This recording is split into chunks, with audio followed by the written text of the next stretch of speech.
Let's open up the new vintage collection figure of Grogu VC313. Villa Varykino. If it's Star Wars, we collect it. Hello there, thanks for visiting Villa Varykino. I know by now most TVC collectors will own many different versions of Grogu, but I do think this new version, VC313, is a must-have for collectors. There are some aspects to this particular release that I think make it a significant step up from other ones, and there are some aspects of both the backing card and the figure and his accessories that I think are definitely worth picking up.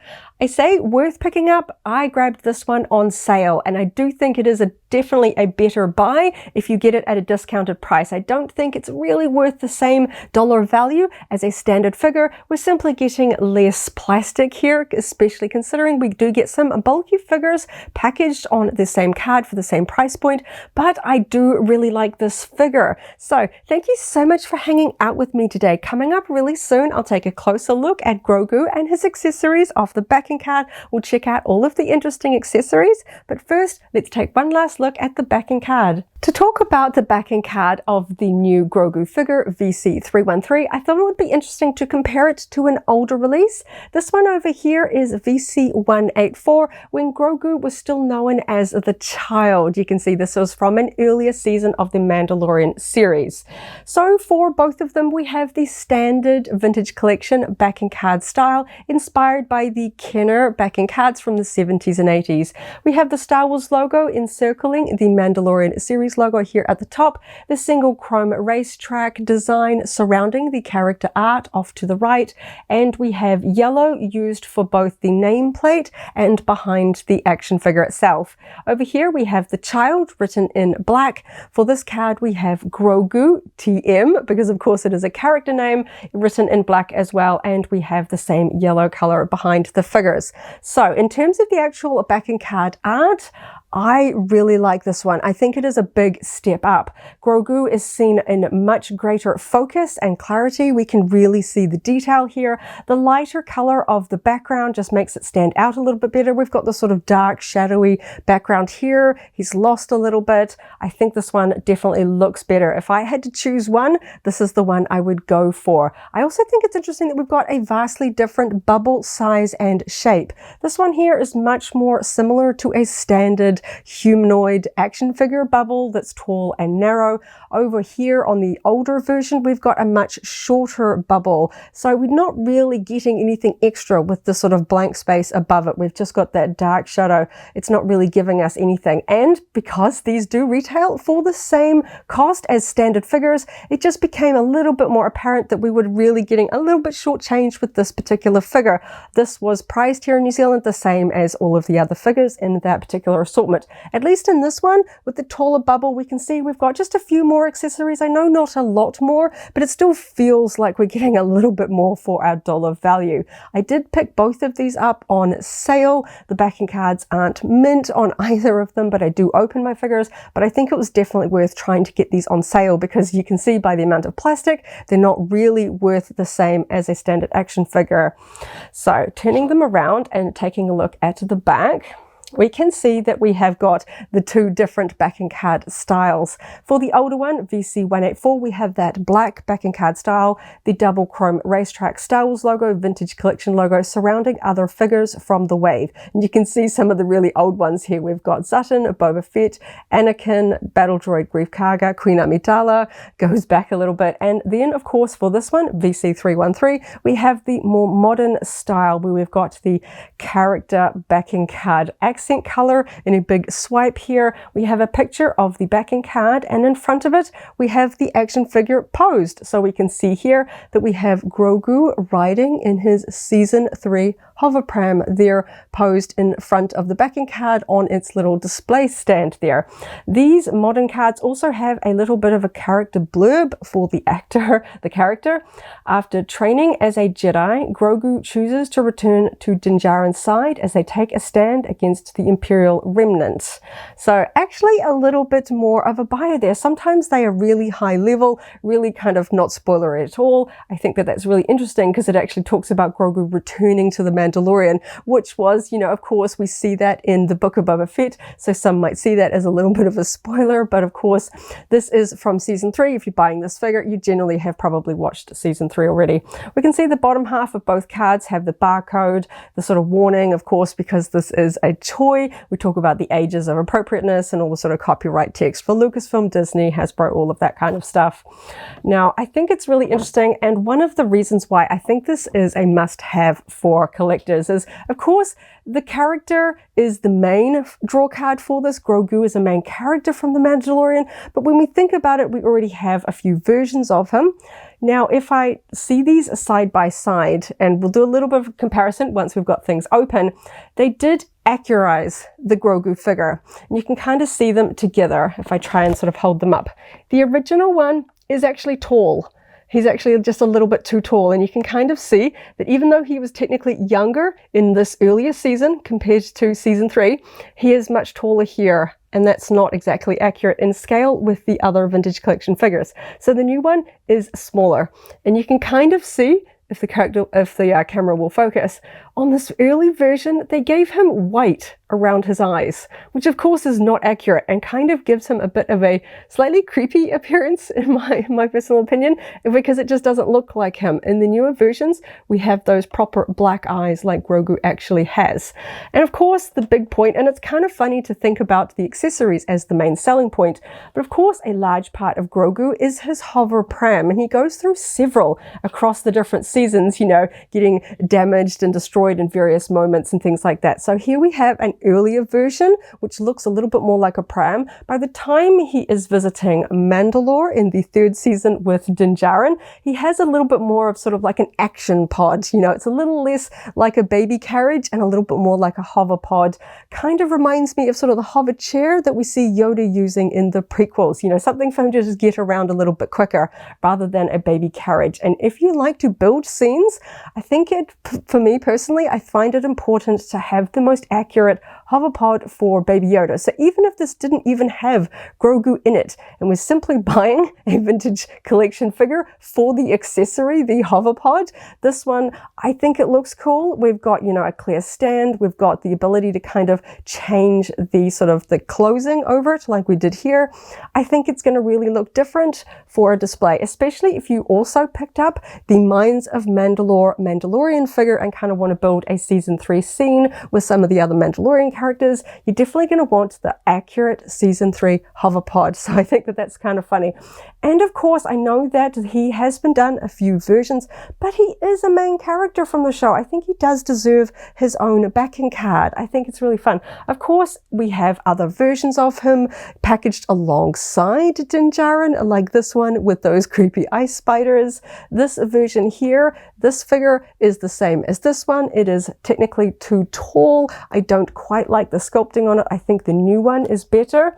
The new one is the same as the one that came in the deluxe Ahsoka, but again, we don't have a hover pod in this version. So if you want to kind of stand him alongside Din Djarin on the Mines of Mandalore, you're going to want the hover pod. So as you can see, I already own quite a few versions of Grogu, but I still think that this one was worth it. We've got the accurate hover pod. We've got some fun accessories like his little Beskar sort of chainmail shirt. Not really sure how I'm going to use that in terms of an accessory for display. We've got a really cool backing card, which is fun if you like to keep your figures on their backing cards. I like to collect the backing cards, even though I open my figures, so I do like to see very good backing card art there as well.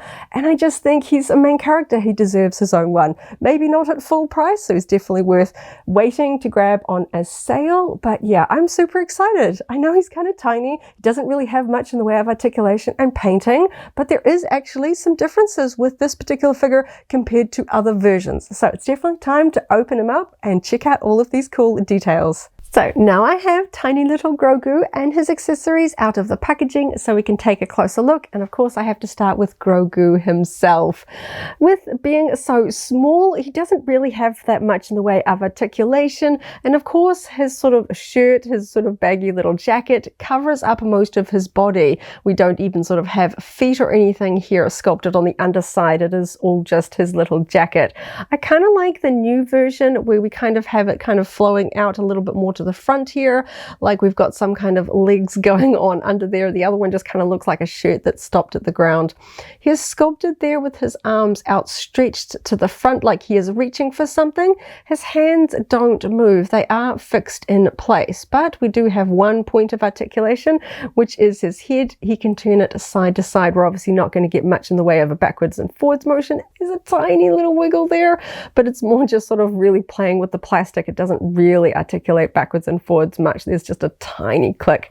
He does have just a tiny little bit of wiggle to the ears. I can gently press them and they will sort of move a little bit, but generally speaking, he's going to be in this one fixed position, which I think is pretty cute.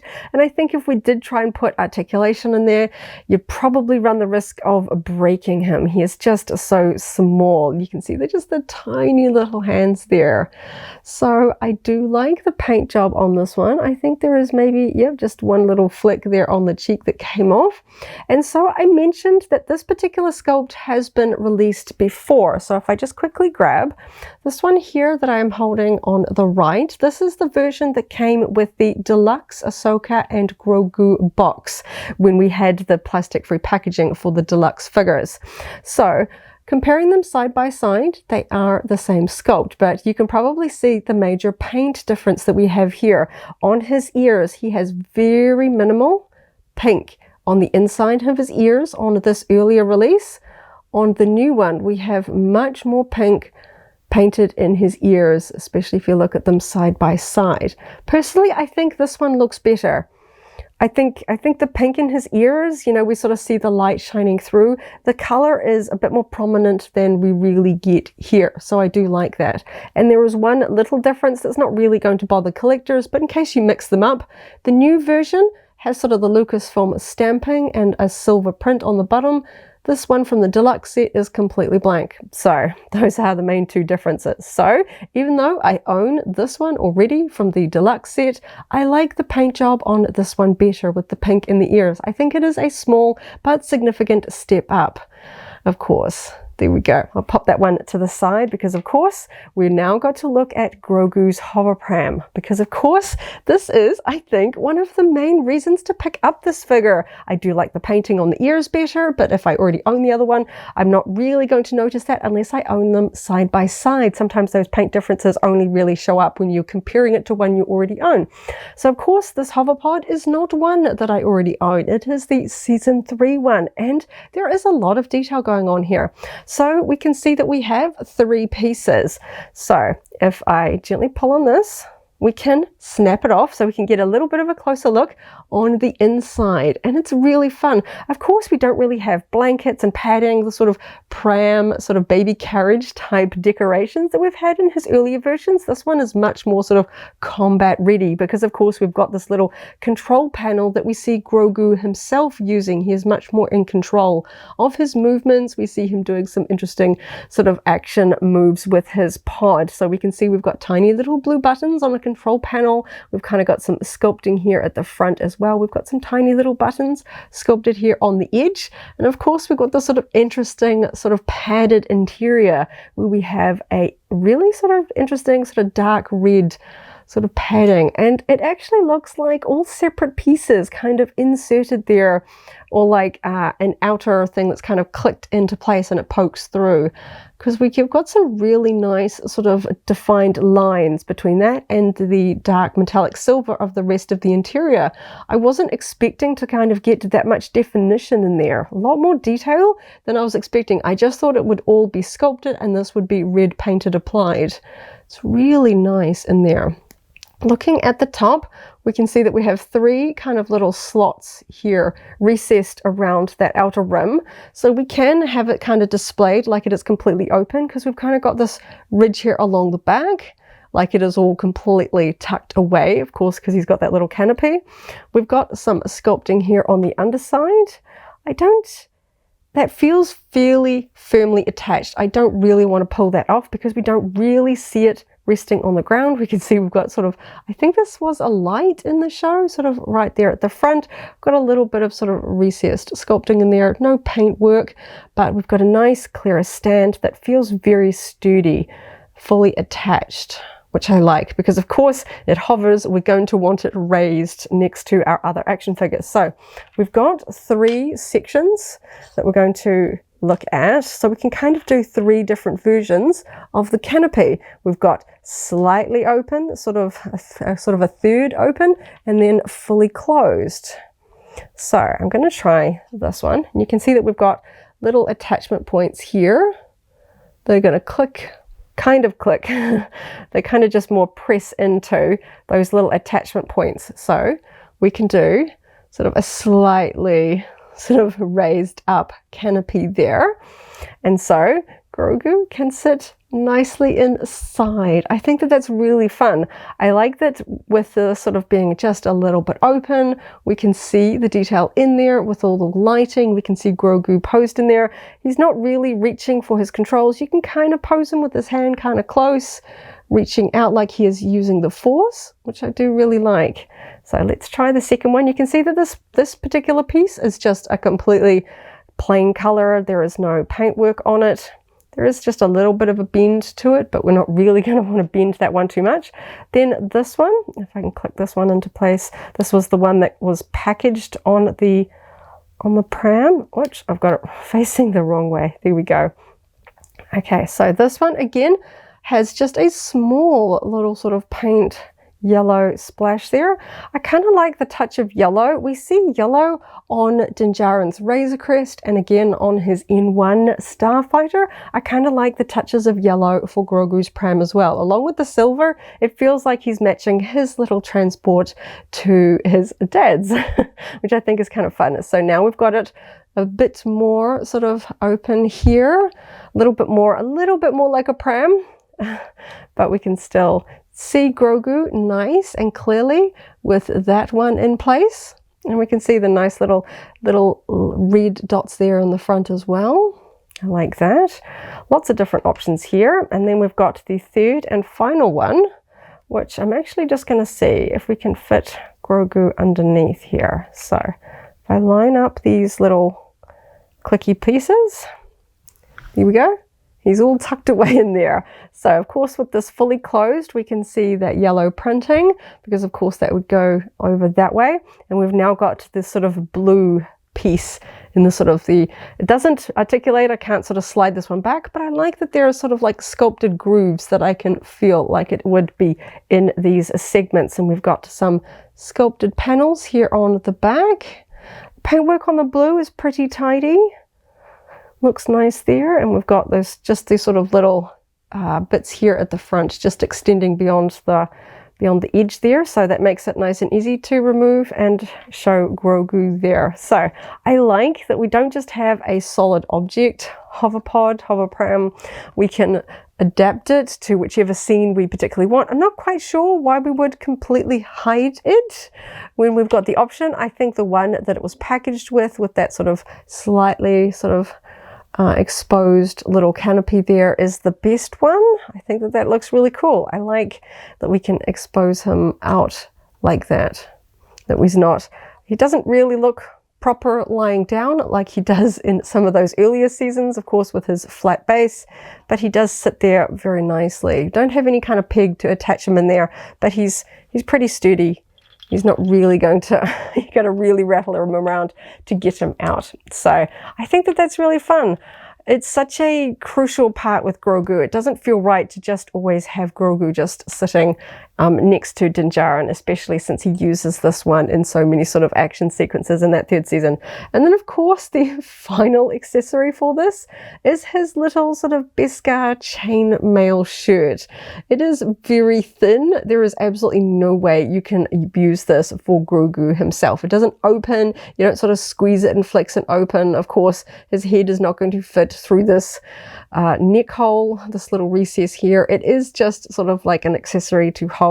It's got some sort of fun draping there, making it look a little less like just sort of an interesting cutout, and there is a very small texture on it.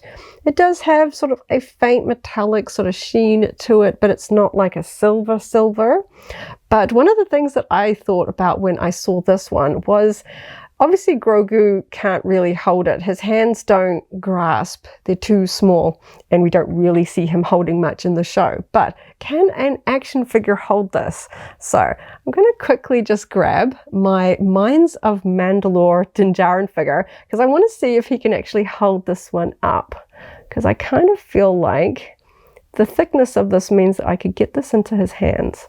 I'll see if I can quickly get him to hold this, because I feel like that would be kind of fun. Definitely a unique accessory, but the Din Djarin Minds of Mandalore figure can indeed hold the shirt, and I assume because they're pretty standard action figure hands that other characters can hold this little Beskar shirt as well. I think it's kind of a fun accessory. I know it's not really a traditional accessory like a weapon or anything like that, but it was such a significant element to the Book of Boba Fett and The Mandalorian Season 3. It really signified Grogu choosing to return to Din Djarin when Luke Skywalker gives him that choice between sort of the Jedi or returning to Din Djarin. So I think it's kind of fun that we've got this as an accessory because it played such sort of a significant role in Grogu's story. I know we can't put it on him. It'll be interesting to see if we ever get a Grogu figure with just a little bit of a hint of his Beskar shirt at the neckline, but I think it's fun that we can actually hold it with other action figures there.